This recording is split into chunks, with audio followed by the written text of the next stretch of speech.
बच्चों, तो डे 2 में आपका स्वागत है। डे 1 में हमने पढ़ा था प्रेजेंट इंडेफिनिट टेंस के बारे में, तो आज हम डे 2 में पढ़ेंगे प्रेजेंट कॉन्टिन्यूअस के बारे में। प्रेजेंट कॉन्टिन्यूअस का फॉर्मूला जैसे मैंने प्रेजेंट इंडेफिनिट के फॉर्मूले बताए थे, आप उसको याद रखिए, रूल बताए थे याद रखिए, आप इजीली ट्रांसलेशन कर सकते हैं। ऐसे ही प्रेजेंट कॉन्टिन्यूअस में आप रूल याद रखिएगा। इसकी आइडेंटिफिकेशन यानी पहचान कैसे करेंगे कि ये प्रेजेंट कॉन्टिन्यूअस का टेंस है। प्रेजेंट कॉन्टिन्यूअस में क्या करता होता है कि जिन वाक्यों के अंत में रहा है, रही है, रहे हो आदि आता है, वो प्रेजेंट कॉन्टिन्यूअस टेंस कहलाते हैं। तो इनकी पहचान क्या होती है?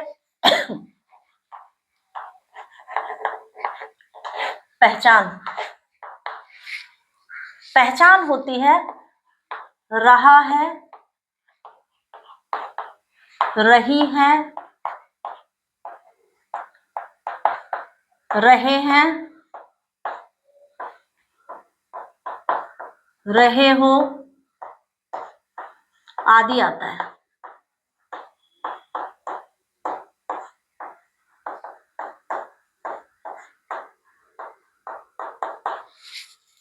ये हमारी पहचान होती है कि जिन सेंटेंस के अंत में, एंड में, हिंदी में रहा है, रही है, रहे हो आदि आता है, वो प्रेजेंट कॉन्टिन्यूअस टेंस कहलाते हैं।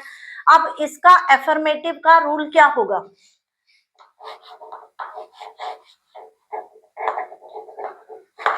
एफर्मेटिव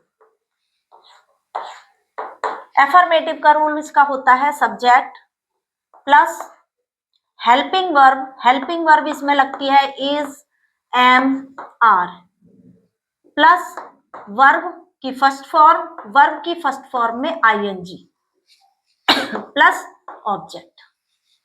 ये इसका रूल है।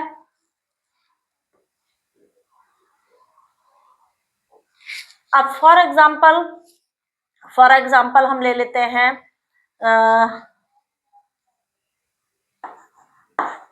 तुम गाना गा रहे हो। तुम गाना गा रहे हो, तुम सब्जेक्ट, गाना जो गा रहे हैं वो वर्ब, और जो उसमें लिखा हुआ है गीत वो सॉन्ग। तो ये कैसे बन जाएगा?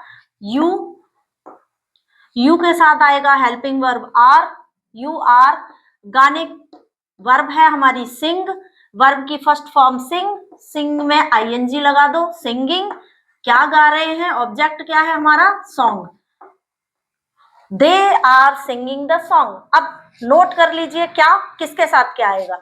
आई के साथ हेल्पिंग वर्ब आएगी हमारी एम, ही, शी, इट, या किसी का भी नाम आ रहा है यानी सिंगुलर है, एक वचन है, सिंगुलर मीन्स एक वचन है, तो क्या आएगा? हेल्पिंग वर्ब आएगी हमारी इज, और दे, यू, वी, या प्लूरल है तो हमारी हेल्पिंग वर्ब आएगी आर, यानी आई के साथ आएगी हमारी एम, ही, शी, इट या किसी का नाम आ रहा है तो आएगी इज, और दे, यू, वी या प्लूरल है तो आएगी आर। इसी के हिसाब से हम बनाते जाएंगे। अब दूसरा आता है नेगेटिव। हम इसका नेगेटिव कैसे बनाएंगे? Very easy. नेगेटिव में क्या हो जाएगा? Subject plus is, am, are plus not plus verb की फर्स्ट फॉर्म उसमें आईएनजी प्लस ऑब्जेक्ट। अब चलिए मैं कोई दूसरा सेंटेंस ले लेती हूं। वह पतंग नहीं उड़ा रहा है। वह पतंग नहीं उड़ा रहा है, तो इसका कैसे क्या बनेगा? ही के साथ हेल्पिंग वर्ब क्या आएगी? इज, ही इज नॉट, आप रूल के हिसाब से चलते चले जाइए, सब्जेक्ट ही के साथ आएगी इज हेल्पिंग वर्ब, और उसके बाद नॉट, उसके बाद वर्ब। वर्ब क्या है यहाँ पर? फ्लाई। फ्लाई में क्या लग जाएगा? आईएनजी। कॉन्टिन्यूअस में हमेशा आईएनजी लगता है। फ्लाइंग क्या उड़ा रहा है? ऑब्जेक्ट क्या है हमारा? Kite. He is not flying the kite. अब आता है इंटेरोगेटिव।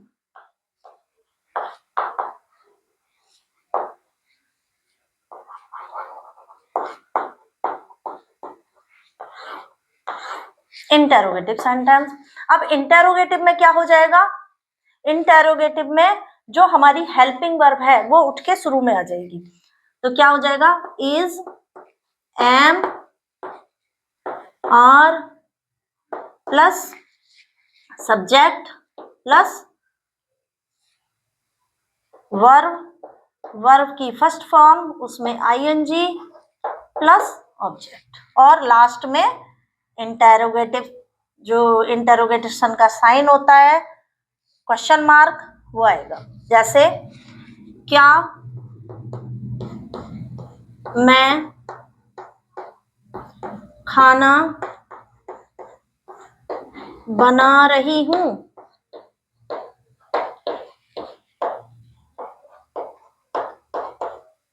Question mark. तो क्या हो जाएगा? सबसे पहले हम ये देखेंगे कि सब्जेक्ट क्या है? आई। तो आई के साथ हेल्पिंग वर्ब क्या लगेगी? एम। यहां पर था वह, तो ही के साथ लगी इज। यहां था यू के साथ लगी आर। तो ऐसे ही यहां पर सब्जेक्ट है आई, तो आई के साथ क्या लगेगी? एम। तो एम को शुरू में रख देंगे, फिर एम आई, बनाना, बना रही है, खा नहीं रही है, बना रही है। Am I cook, cooking. अब वर्ब है हमारी कुक, खाना बनाने को हम कुक बोलते हैं, वर्ब होती है कुक, तो कुक में आईएनजी लग जाएगा, वर्ब के साथ आईएनजी लग जाएगा। एम आई कुकिंग, क्या बना रही है? खाना, तो कुकिंग द फूड, और क्वेश्चन मार्क। अब यदि वही मैंने जो पहले बताया था, इंटेरोगेटिव और नेगेटिव दोनों साथ में हो तो क्या हो जाएगा? सपोज मैंने यही एग्जांपल आगे बढ़ाया, क्या मैं खाना नहीं बना रही हूं, तो क्या हो जाएगा? एम आई नॉट, आई के बाद नॉट लग जाएगा। Am I not cooking the food.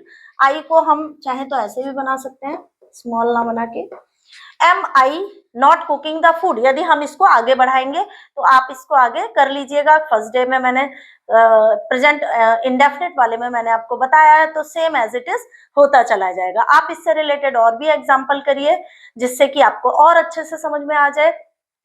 बाकी जो नेक्स्ट है प्रेजेंट परफेक्ट, वो मैं आपको नेक्स्ट डे में समझाऊंगी, तो अच्छे से आप इसको समझिए, देखिए, काफी सारे एग्जाम्पल्स कीजिए। जब काफी सारे एग्जाम्पल्स करेंगे तो ये आपको समझ में आ जाएगा। और ये जो प्रेजेंट कॉन्टिन्यूअस टेंस है, ये तो आपका, ये लगा लीजिए कि आपको कन्वर्सेशन में भी ये यूज होता है। मैं खाना खा रहा हूँ, मैं जा रहा हूँ, तो मोस्टली ये आपको डेली यूजेस में ये आता है। तो ये आप अपने फ्लो में लाइए जिससे कि आपको अच्छे से समझ में आए और आप अच्छे से इसको अपने दैनिक जीवन में भी यूज कर सकें। So keep watching, bye bye.